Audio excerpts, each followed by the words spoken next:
My husband died 5 years ago. Every single month, I sent $200 to my in-laws to pay off a debt.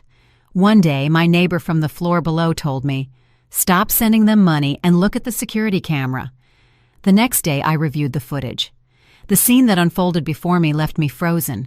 The smell of peeling plaster, mixed with the funk of drains that hadn't been cleaned in years, hit me the moment I turned off the engine of my old car at the foot of the building. This old brick tenement had survived in the heart of Chicago for more than 70 years, just as worn out and decrepit as the people slowly wasting away inside it. I locked my burgundy sedan near the corner, right where a patch of red paint marked the spot it had occupied for the last 5 years. Today was the 5th of the month, the day when I, Keisha, a 32-year-old widow, had to fulfill the obligation of paying my late husband's debt. 5 floors, no elevator. I adjusted my purse. My hand unconsciously brushed against the bulging envelope in the inside pocket. $200. An insignificant amount for the rich, but a sixth of my meager salary. Money for Malik's milk, for his tutoring, for his basketball league fees. 5 years ago, so that Marcus could go work in the oil fields of North Dakota, his parents withdrew all their retirement savings, a total of $12,000, and gave it to him. The day Marcus died, his mother pointed a finger at me, accusing me that, because of me, her son had to leave home only to end up losing his life, leaving them, 2 elderly people, empty-handed. She forced me to assume the responsibility of paying back that amount, divided into $200 a month for 5 years. I gritted my teeth and accepted, considering it the last gesture of love toward my husband and a way to have peace to raise my son. The stairwell was a dark, deep well, barely lit by weak rays of sun filtering through the dirty glass of the air shaft. The echo of my footsteps rang out on the worn tiles. Clack, clack, clack. Every step was a dead weight. On the first floor, the superintendent always had the radio blasting. On the second, the smell of burnt red beans escaped from a communal kitchen. On the third, a young couple was arguing loudly about the rising electric bill. When I reached the fourth, the silence became almost total, and the fifth, where my in-laws lived, was a world apart, possessing a creepy stillness. I stopped on the landing of the 5th floor, wiping the sweat from my temples. My chest felt tight, and my heart was pounding hard, not just from the effort, but from the vague sense of unease that always invaded me in front of that iron door painted a peeling blue. Apartment 504, Marcus's parents' house. I knocked 3 times with sharp, clear raps. Knock, knock, knock. Silence. I knew they were home. They never went anywhere. Elijah, my father-in-law, suffered from arthritis, and Viola, my mother-in-law, always complained of headaches and dizziness. Both lived like shadows in that 600-square-foot apartment with the blinds drawn and the door bolted tight day and night. I knocked again, louder this time. "Pop, Mom, it's Keisha."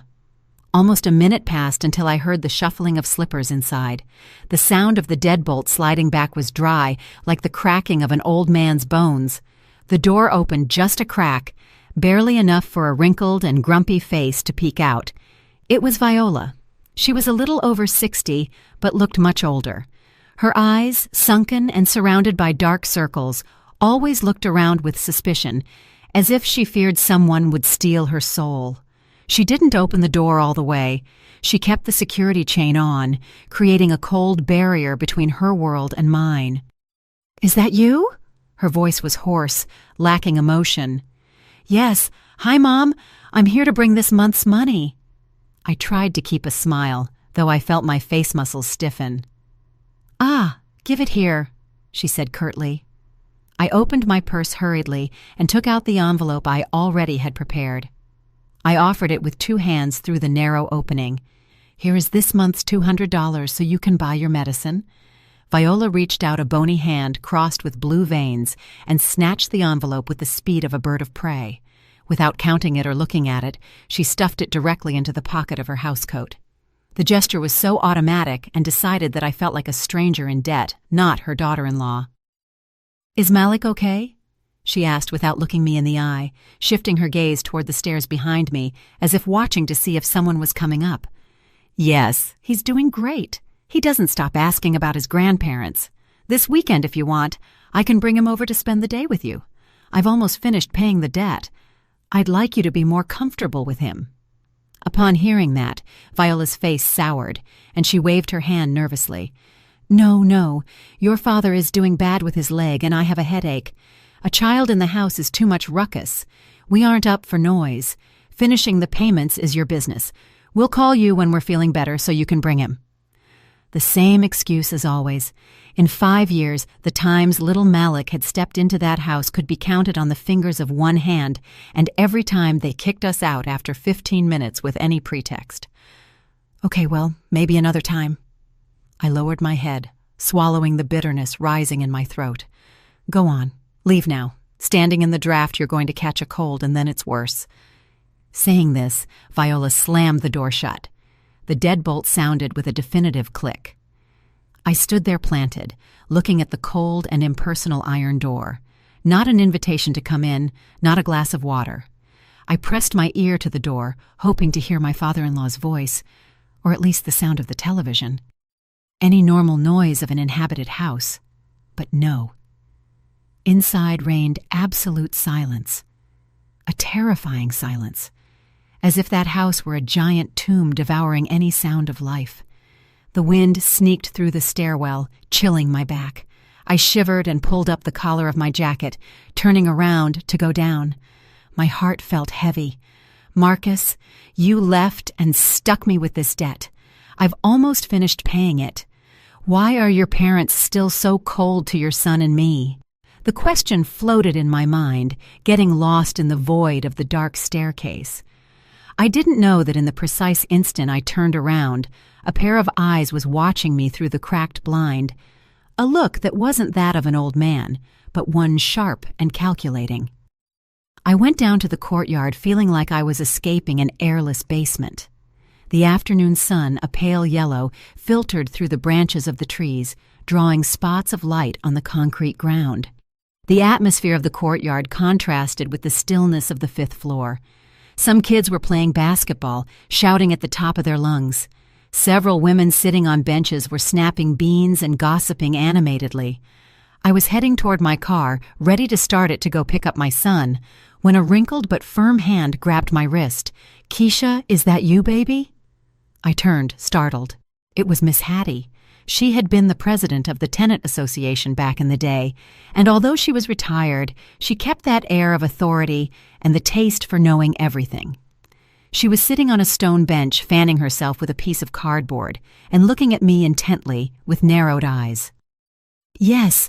Hi, Miss Hattie. Enjoying the breeze?" I greeted her politely. Miss Hattie didn't answer my trivial question. She made me sit beside her and looked around as if she feared someone would hear her. Then she leaned close to my ear and whispered with an air of mystery. "Did you go up to pay the debt to those two again?" It surprised me she knew about such a private family matter, but I nodded. Yes, today was payment day. Miss Hattie clicked her tongue and shook her head with an expression of compassion mixed with certain fear. She lowered her voice even more. "Poor thing, working like a mule to support people who don't deserve it. Listen to me good. Next month, don't give them a single cent." I frowned, not understanding her. Miss Hattie was known for being a gossip, but she wasn't a bad person who would incite children to be cruel or not pay their debts. "Why do you say that? I only have a couple of months left. It's for the $12,000 Marcus borrowed to go to North Dakota. I have to fulfill my obligation." Her hand squeezed my arm tightly. Her eyes opened wide, staring at me, and her voice, though trembling, pronounced every syllable with hardness. They say around here that the dead sometimes ain't that dead.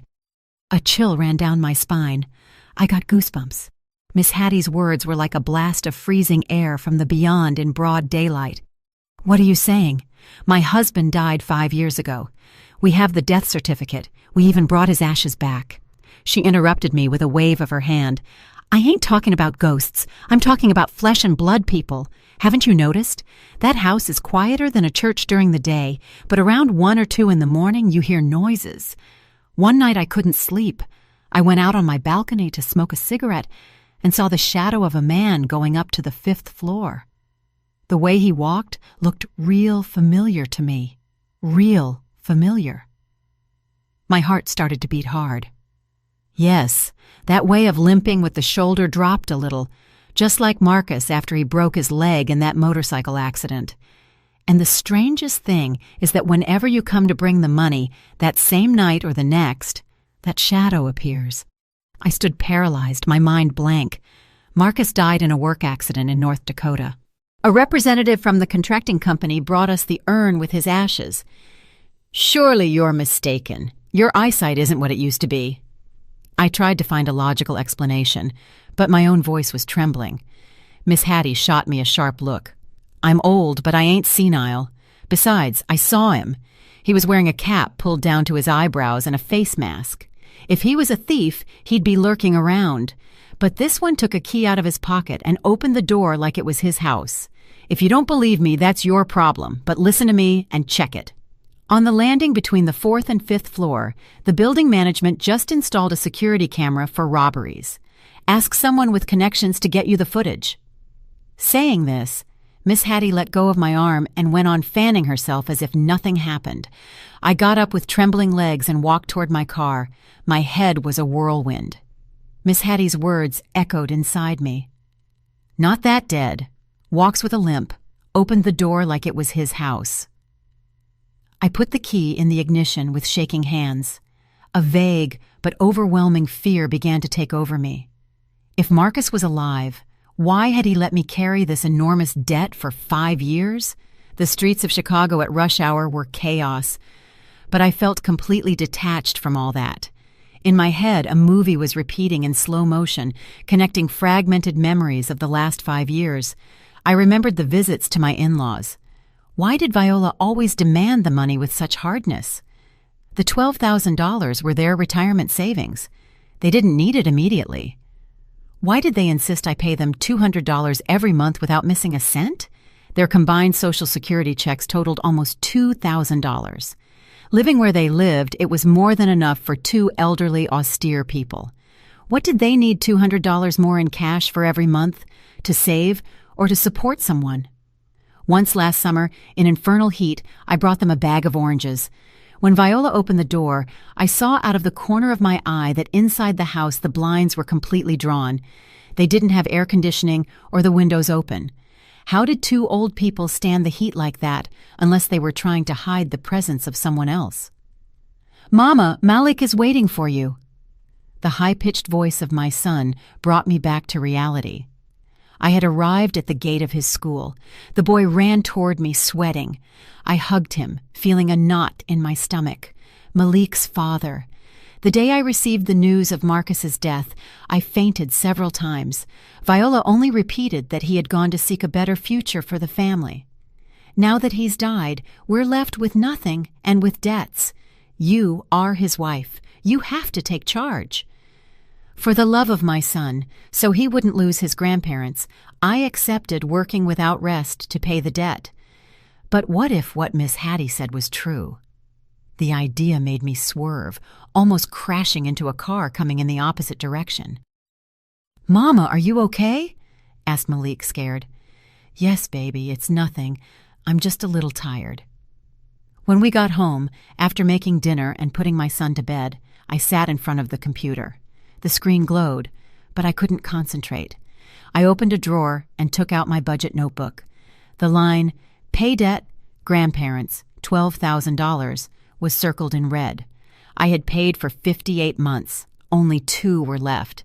If Marcus was alive, it meant I wasn't paying a debt, but that they were scamming me. I remembered the detail of the limp. Marcus had broken his left ankle in a motorcycle accident in 2018. Suspicion, like acid, began to corrode my trust. I needed proof. I grabbed the phone and looked for a name in my contacts. Dante was a cousin of mine, a young computer genius. "Keisha, what's going on calling me at this hour?" "Dante, are you busy? I need a favor." "Tell me, cuz." "It's something delicate. Do you know anyone who manages the cameras in the building where my in-laws live?" There was a silence on the other end. "The one on the south side? I got a friend in the security company that installed them. Why? Did something get stolen? Yes, something like that. I think I dropped my wallet on the stairs. Is there any way you can get me the files from the camera on the stairs between the 4th and 5th floor for the last 3 months? I'll ask tomorrow and let you know. Please, Dante, it's very important. I hung up with my palms soaked in sweat. The arrow had already left the bow. I had just started my search for the truth. The next afternoon, I met Dante on the patio of a hidden coffee shop down a side street. He arrived on time and pulled a laptop out of his backpack. Keisha, what's wrong with you? You're so tense. You look bad. He looked at me with concern. I forced a smile. How's it going? Did you get anything? Dante nodded. You got lucky. The system saves everything to the cloud. My friend passed me the files. What day do you say you lost the wallet? Put on the 5th or 6th day of every month between 1 and 3 in the morning. Dante typed in silence. Here it is. Day 6 of last month. Look at this. He turned the screen toward me. The image was grainy, black and white. The camera focused from the 4th floor landing up toward the 5th. The hallway was deserted. The clock marked 1:45 a.m. and 20 seconds. A shadow appeared coming up the stairs. I felt my heart stop. The man was wearing a baggy jacket and a cap pulled down that hid half his face. He was wearing a mask. Stop. Put it in slow motion. My voice sounded strange. Dante pressed a key. The man climbed the steps, first the right foot, then he dragged the left with a slight limp. His left shoulder dipped a little when he put weight on that leg. That walk. I covered my mouth to suppress a sob. It was unmistakable. It was Marcus. I stared at the screen. The man arrived at door 504. He didn't knock. He put his hand in his pocket, took out a ring of keys, chose one with skill, and inserted it into the lock. Click. The door opened. He slid inside and closed it very carefully. Do you recognize someone? Asked Dante with caution. Put on the previous month. Dante obeyed. The 6th day of the previous month, at the same time, the same person, the same stealth, and the same ease opening the door.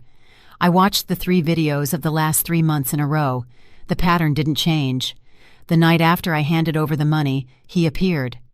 Suddenly I felt nausea. Who had I been paying for 5 years? I was paying the very man who was hiding there, who had cruelly allowed his wife and son to suffer for a fake debt.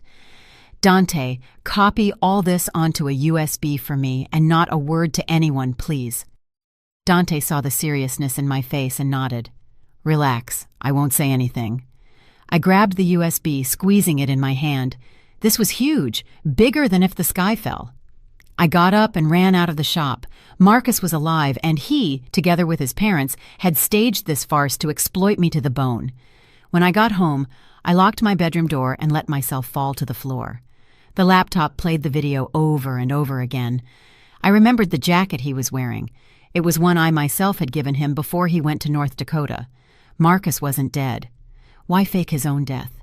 Why use the excuse of a debt to force me to pay? I remembered the day we received the terrible news. My in-laws wept inconsolably, but right after the funeral service, they brought up the supposed debt. Daughter, Marcus left for this family. Now that he isn't here, we are old and have no income. The $12,000 we gave him is lost. Let's see how we fix this. They appealed to my compassion and my sense of responsibility.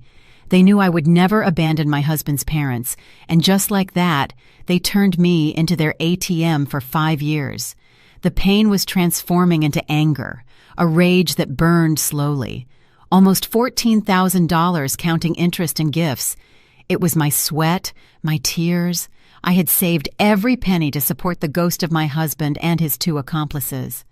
I looked at the improvised shrine where Marcus's photo kept smiling kindly. I wanted to smash it to pieces. But no, destroying things wouldn't solve anything. I had to stay calm, be smarter than them. You've played your role as a dead man very well, Marcus, I whispered. Well, now let me play the naive wife a little longer, but this time the director of the play will be me. I opened a drawer and took out a notebook. I started to trace a plan. Step 1. Confirm the identity of the man in the video. Step 2. Investigate the real financial situation of Marcus and his family. Step 3. Find Marcus's hideout.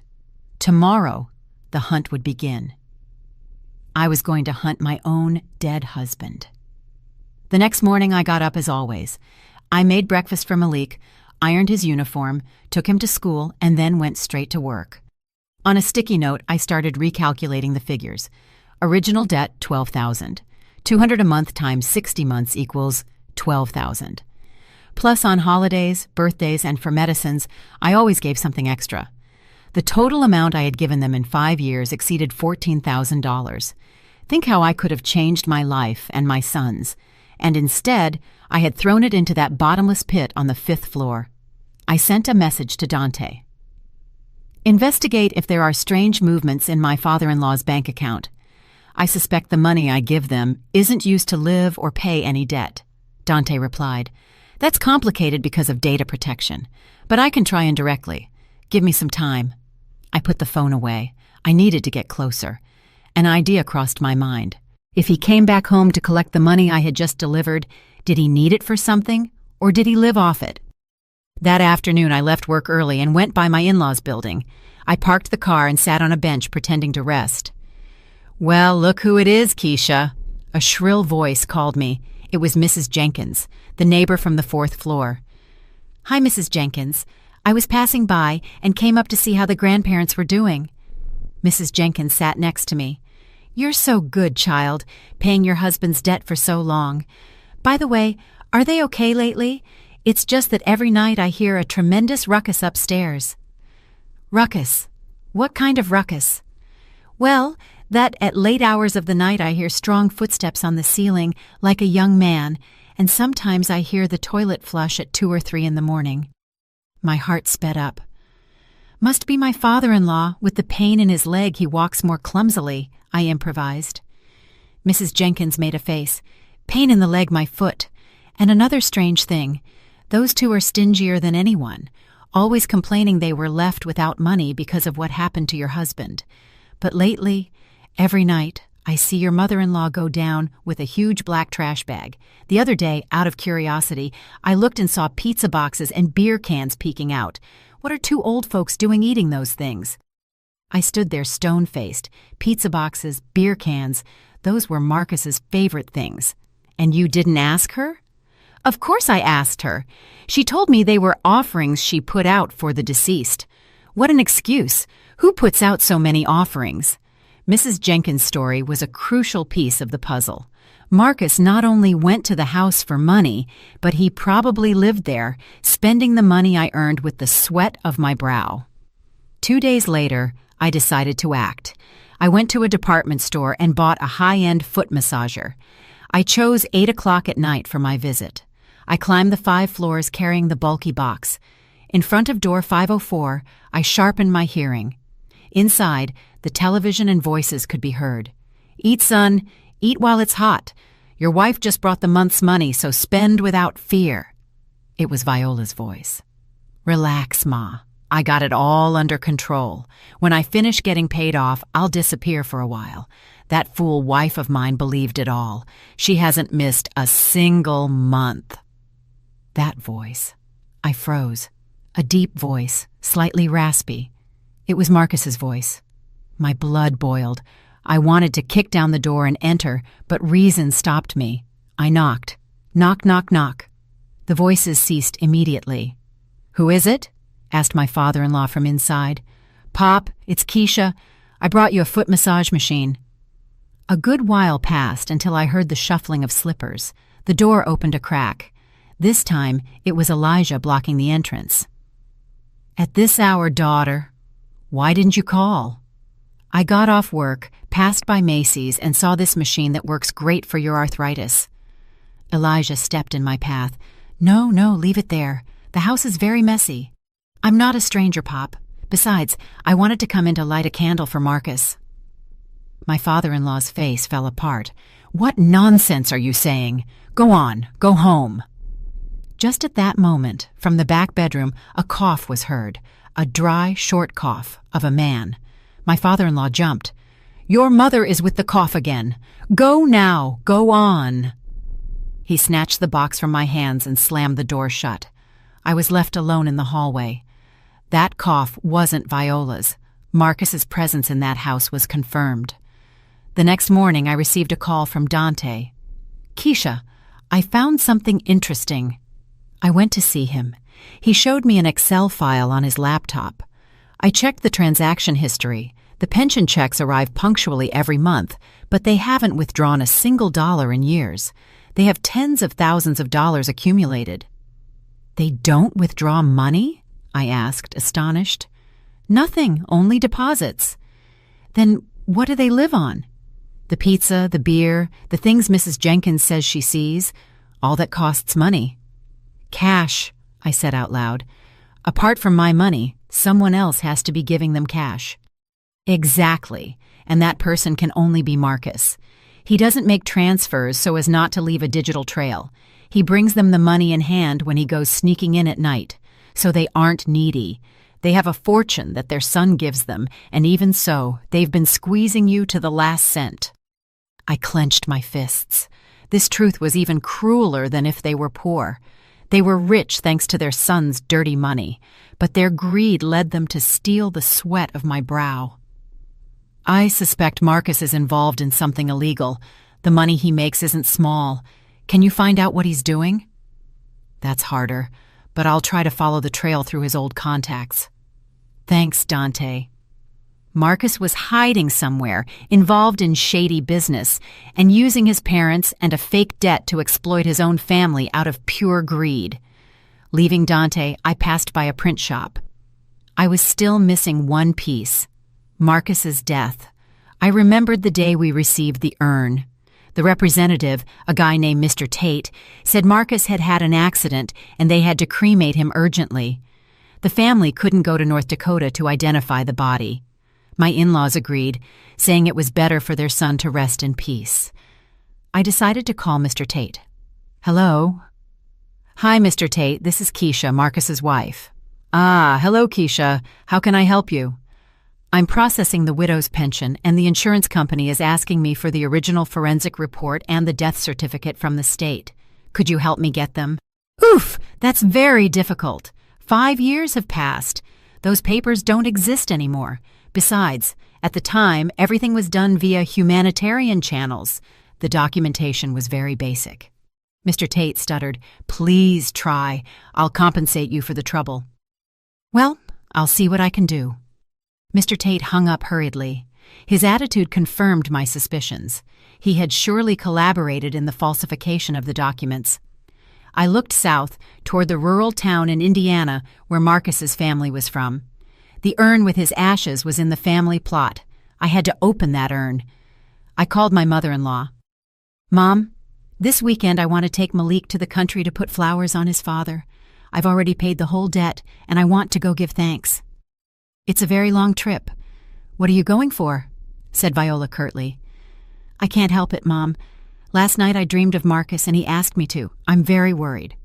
Old folks tend to be superstitious. "All right. Go if you want, but go and come back quick." "Yes, I know." I hung up.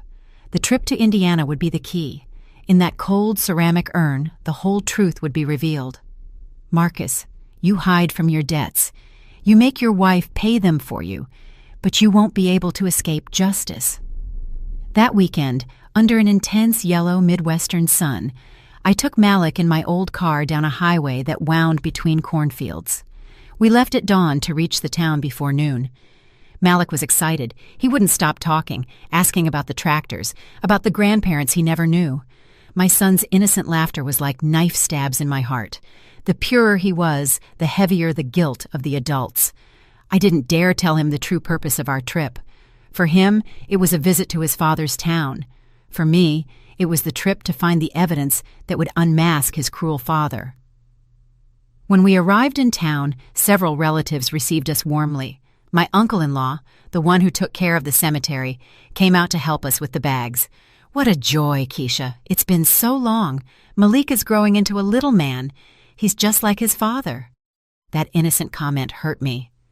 just like the man who was hiding, the one who in 5 years hadn't sent him even a piece of candy. I smiled and greeted everyone, trying to seem calm. I put some flowers at the church altar and lit a candle. The smoke stung my eyes. With your permission, I'm going to take Malik to the cemetery to put some flowers on his father and tell him I've fulfilled my obligation. I said it out loud so everyone would hear. My uncle nodded. You do well, daughter. Marcus will rest easier. Stay for lunch and go in the afternoon. It's too hot now. No thanks, Uncle. I prefer to go now. In the afternoon, we have to go back to Chicago, so the boy can go to school tomorrow. I rejected his offer. I had to execute my plan at noon, when everyone was eating. I took Malik by the hand, and we went to the cemetery located at the end of town. The sun beat down, but I didn't feel the heat. In my purse, besides the flowers, I carried a small hammer, a screwdriver, and a micro camera with a charged battery. The town cemetery was silent under the shade of the trees. The graves were clean and orderly. Marcus's niche was in the columbarium wall, 3rd row, with a shiny black granite plaque and a photo of him smiling. I placed the flowers. Malik helped me put them. Dad, it's Malik. I came to see you. Help me get good grades. The boy joined his hands and his childish voice resonated in the silence. I looked at him and my eyes filled with tears. Malik, baby, why don't you go play a while over there while I talk a moment with Daddy? Okay, Mama. Malik ran obediently toward a patch of grass to look for grasshoppers. I was left alone in front of the niche. I looked around. Not a soul. At that hour, the whole town was home. I breathed deep to calm myself. With trembling hands, I turned on the micro camera I had hidden in the lapel of my jacket. I had to record the whole process as proof.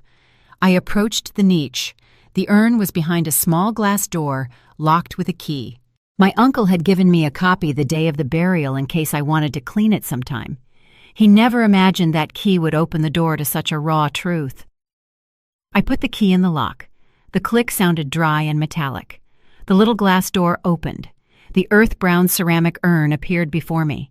Engraved on it was the name Marcus Gaines. And the dates. I picked it up with my hands. It was cold, not the cold of death, but the cold of a lie. I put it on the ground and took out the hammer and screwdriver. The lid was sealed with silicone. I had to pry carefully not to break it. Sweat ran down my forehead. My heart beat with the force of a drum. If someone appeared at that moment, they would take me for a crazy grave robber. Crack. A piece of silicone popped off. I held my breath and kept prying. After a few minutes of effort, the lid gave way. With a last push, it popped off. I held my breath and looked inside. Empty. Not completely. At the bottom, there was a layer of dust and several construction stones the size of a child's fist. No ashes, no bone fragments, nothing that resembled the remains of a cremated human body. My legs failed me. I let myself fall to the ground, staring at those inert stones. Even though I expected it, seeing the truth with my own eyes was a shock. For 5 years, the whole family had been venerating a handful of rubble. For 5 years, my son and I had prayed to some rocks. It was a macabre joke of infinite cruelty. I grabbed the camera and recorded the interior of the urn, focusing on every stone, every speck of dust. While I recorded, I spoke with a choked but firm voice. Today, May 15th, 2024, I, Keisha Van, wife of Marcus Gaines, have opened my husband's funerary urn in the cemetery of his hometown. Inside, there are no ashes, only stones. This is the proof that Marcus's death was a fraud. When I finished, I put the stones back in the urn. I closed it and sealed it with strong glue I had brought. I did it all quickly, without leaving a trace that the urn had been opened. I returned it to its niche and locked the little glass door. Everything returned to its normal appearance, but my insides were a raging sea. "Mama, I caught a giant grasshopper," yelled Malik from afar. I dried my tears in a hurry. I fixed my clothes and smiled to receive him. "That's great, champ. Let's go now, it's too sunny." I took him by the hand and we left the cemetery. Behind my back, the fake tomb remained standing. a monument to the deception of my husband's family. But it wouldn't remain standing for much longer. I swore it to myself. We ate something quick at my uncle's house and left for Chicago with the excuse that Malik had a stomachache. On the way, I stopped at a roadside motel to rest. In reality, I needed a quiet place to review the video and think about my next step. In the room with Malik asleep, I connected to the Wi-Fi and started searching Facebook for Marcus's old contacts. I remembered he had a group of friends he always went drinking with. The closest was Darius, who they nicknamed Buzzard. The day of the funeral, Darius cried inconsolably. He even took my hand and told me not to worry, that he would take care of me and the boy. But afterwards, he disappeared. I searched his name, found his profile. His photo was of a big motorcycle. I went onto his wall. He constantly posted photos of parties, in bars and clubs. I reviewed his latest posts. A photo caught my attention, Darius raising a mug of beer on a patio. On his left wrist, he was wearing a watch with a metal band and a blue face. I zoomed in on the photo. My heart raced. A Seiko Sports with a blue face. It was my wedding anniversary gift for Marcus.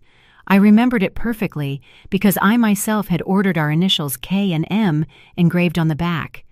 And what was more important, the metal strap had a deep scratch near the clasp from a motorcycle fall Marcus had. In Darius's photo, although blurry, that scratch could be distinguished. Why was Darius wearing Marcus's watch? Mr. Tate, the intermediary, told me Marcus had lost all his belongings in the accident, and now the watch was on his best friend's wrist. There was only one possibility.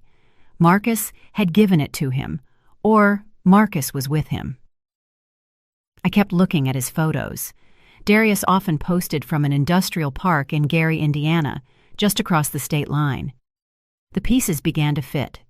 The money transfers to my father-in-law's account also came from that area. Darius was there.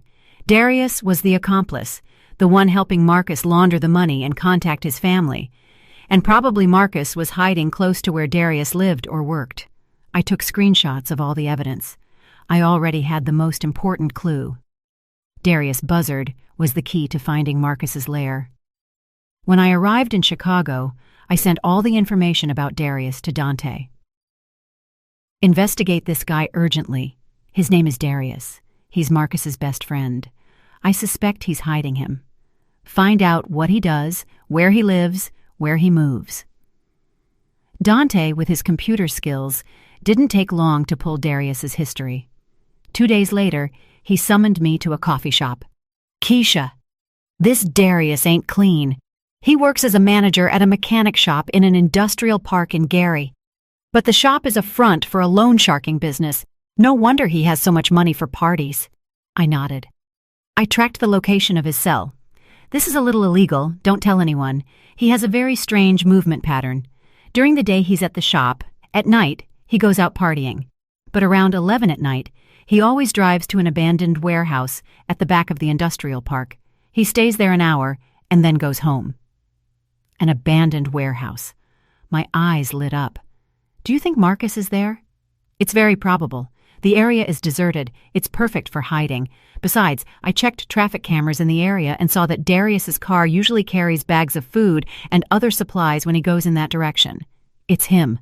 Marcus is in that warehouse. I squeezed my hands, feeling a mixture of nerves and excitement. The prey was within range. Dante, can you do me one last favor? I want to go there. I want to catch him red-handed. It's very dangerous, Keisha. Those people are mob-connected. They're dangerous. You're a woman alone. If something happens to you, why don't we call the police? I shook my head. Not yet. We don't have proof that Marcus is alive.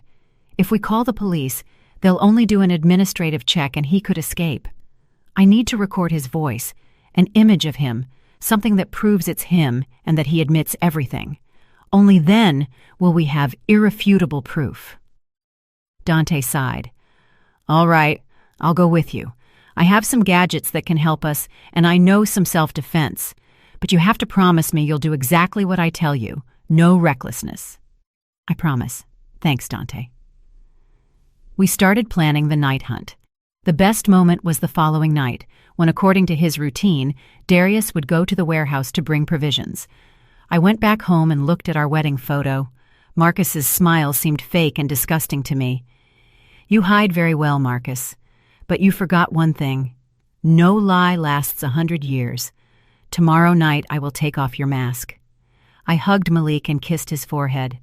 Relax, my love. Mama is about to get justice for you. We won't have to keep paying for that traitor. The final battle was about to begin, and I was ready. The next afternoon, I left Malik at my mother's house, telling her I had to work all night at the office. My mother, sad to see me work so much, told me not to worry about the boy. At 8 in the evening, Dante picked me up in an old car he had borrowed. We were dressed in dark clothes, with caps and masks, like amateur detectives. Take this. Dante gave me a device that looked like a pen. It's a high-quality recorder, and this is a GPS tracker. Put it in your pocket in case something happens. The car left the city and headed south on the expressway. We entered the industrial park in Gary. At that hour, it was deserted. We drove to an area of abandoned warehouses with weeds growing everywhere. We have to leave the car here and continue on foot, said Dante. He turned off the engine and the lights. We got out in silence. The darkness was total, only broken by the sound of crickets and the wind. We walked, crouched, glued to a rusted fence toward a large warehouse standing in the middle of a vacant lot. According to the GPS, Darius is getting close. We have to hide, whispered Dante. We hid behind some rusted barrels about 20 yards from the main door. At 11:15, we saw the lights of a motorcycle. The noise of the engine got louder. It was him. The motorcycle stopped in front of the warehouse. The man took off his helmet. It was Darius Buzzard. He was carrying 2 large plastic bags. He approached the metal shutter and kicked it 3 times, following a rhythm. Hard, soft, hard. The shutter rose with a screech. A yellowish light projected from the interior. Out of the darkness came a man. He was wearing a dirty tank top, shorts, and flip-flops. He had long, messy hair, and a neglected beard covered half his face. He was darker and thinner, but those eyes, that nose, that slightly hunched back, there was no doubt. It was Marcus, my husband, the father of my son, the man for whom I had mourned for 5 years. He was there in flesh and blood in front of me. Although I had prepared for it, seeing him with my own eyes left me breathless. I had to bite my lip until it bled not to scream. Did you bring everything? Marcus's voice was hoarse and cutting. Everything. Beer, food, smokes, new clothes. You live here like a king, said Darius, laughing as he gave him the bags. A king, my ass. This is an oven and the mosquitoes are eating me alive. I'm about to go crazy, complained Marcus, taking the bags and turning around. Darius put the motorcycle inside and lowered the shutter. Come on, we have to get closer to here, whispered Dante. We moved stealthily to the wall of the warehouse. We found a crack through which light and sound escaped. I pressed my eye. Inside, in a corner, was Marcus's nest. A mattress on the floor, a plastic table, a fan, and a small TV. The 2 men sat down and opened some beers. I turned on the recorder and pressed it to the crack. The conversation reached my ears with brutal clarity. Drink, it's cold, said Darius. Marcus drank a long gulp and belched. That's good. How's everything going? When do you plan to leave? I guess in a month. I'm waiting for my parents to collect the last payment. My wife is about to finish. What a fool. She hasn't missed a single month. Punctual as a clock. I admire my folks' acting. They start crying poverty and she swallows it all. The truth is, your wife is a saint and you are a bastard. Aren't you afraid of karma? Said Darius, laughing. What karma? I went to North Dakota to make money for them, but I had the bad luck to get into gambling and I owe 50 grand to the mob up there. If I don't escape, they kill me. I had to fake my death so they wouldn't find my family and the $12,000 of debt. Your parents didn't lose anything. Marcus let out a laugh. I came back without a dime and with gambling debts here too. If I didn't get the money out of my wife, what was I going to eat? My folks' pension wasn't enough. With the excuse of the debt, Keisha has broken her back working, but now you make money. You could support the whole family. Yeah, I make money and plenty of it, but I like taking it from her. Why not? Besides, that way my folks have an excuse to complain to the neighbors and nobody suspects the money I give them. If suddenly they get rich, people would talk. You're a cold calculator. And your wife and son, you just abandoned them. Marcus was silent a moment. Screw them. Keisha is young and pretty. She won't lack for men. I did her a favor. Now she can rebuild her life. I take the money so she's too busy to suspect anything. I hate her preaching, even though sometimes I think about it. I was at home like a king, with food on the table and a warm bed, and now I'm here in this hell. Be careful. The other day your wife showed up by surprise with a massage machine. I think she suspects something. If you stay there, one day you'll find the police at the door. Hold on a little longer. You take off to Mexico and it's over. You're the biggest bastard I've ever known, Marcus, said Darius, though his tone was joking. Come on, drink and shut up. If I don't look out for me, who's going to? I turned off the recorder. It was enough. The man I had loved was truly dead. The one in there was a monster. I signaled Dante for us to leave. Are you okay? He asked me. I'm better than ever. I dried my tears with a firm voice. Let's go. Tomorrow will be his end.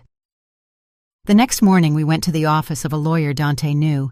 I handed over all the evidence, the recording, the video of the empty urn, the images from the security camera. The lawyer, upon hearing the recording, became furious. This is aggravated fraud, document forgery, and concealment. With the amount scammed and the aggravating factors of abuse of trust and faking death, Marcus and his parents face prison time. I want to report them. I want them to pay and give me back every last cent, I said with determination. I'll help you, but first we have to coordinate with the police to arrest them. If they find out, Marcus could flee. The lawyer called the police detectives. With such solid evidence, an operation was organized for that very night. One team would go to the warehouse for Marcus, another to the apartment for his parents, and a third for Darius. I would wait at the precinct. At 2 a.m, the inspector's phone rang. Target detained in the warehouse. Accomplice controlled. The 2 elderly individuals are on their way. I breathed in relief, feeling empty and exhausted. Justice, though slow, arrives. The curtain had fallen on a 5-year farce. The next morning, I saw Marcus through the glass of the interrogation room. He was sunken, handcuffed, with a lost gaze. When they played him the recording, he collapsed and confessed everything. His parents in another room were crying and blaming their parental love, but the law doesn't forgive those who use affection to scam. Darius was also arrested for concealment and for his loan sharking business. The case shocked the public. 3 months later, the trial took place. Marcus was sentenced to 12 years in prison for aggravated fraud and document forgery. His parents, due to their age, received probation, but were forced to return all the money to me. Leaving the courthouse, I looked at the blue sky. The bright sun dissipated the shadows that had clouded my life for 5 years. I had recovered my money, my honor, and most importantly, my freedom. I sold the small apartment, and with the settlement money and my savings, I bought a new condo, small but full of light. One afternoon, picking Malik up from school, he told me, "Mama, today I got an A in math." What a champ my son is. Today, to celebrate, I'm treating you to fried chicken. Yay! We walked hand in hand down a tree-lined street. The afternoon wind brought the smell of linden trees. I looked at my son and smiled, happy. The painful past had remained locked behind prison walls. Before us opened a new future, bright and peaceful. I gave thanks in silence for the past storms. Thanks to them, I had discovered how strong I was, and had learned that true happiness doesn't consist of blind sacrifice, but in knowing how to fight to protect what you love.